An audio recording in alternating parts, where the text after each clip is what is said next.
ഇന്നത്തെ വിഭവം മാങ്ങ അച്ചാർ.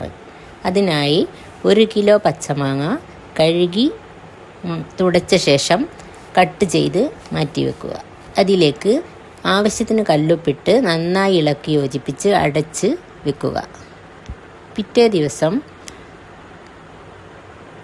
2 ടേബിൾ സ്പൂൺ കടുക്, 1 ടേബിൾ സ്പൂൺ ഉലുവ എന്നിവ വറുത്ത് പൊടിക്കുക.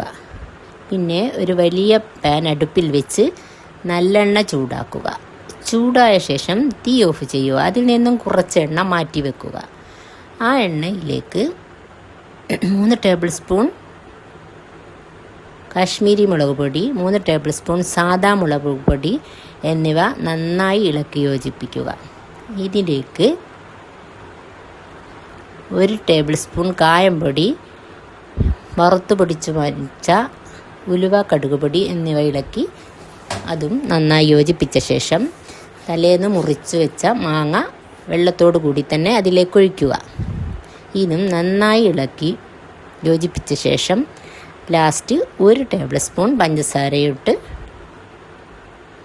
ഇളക്കി തണുക്കാൻ മാറ്റി വെക്കുക. അച്ചാർ നന്നായി തണുത്ത ശേഷം കഴുകി വെയിലത്തുണക്കിയ ചില്ലു ഭരണിയിലാക്കി അതിൻ്റെ മുകളിൽ നേരത്തെ മാറ്റി വെച്ച എണ്ണയില്ലേ, ആ എണ്ണയിൽ നിന്നും കുറച്ച് മുകളിലൊഴിച്ച് നല്ല വൃത്തിയുള്ള തുണി കൊണ്ട് മൂടി അടപ്പിട്ട് മൂടി സൂക്ഷിക്കുക. 3 ദിവസം കഴിഞ്ഞ് ഉപയോഗിക്കാം.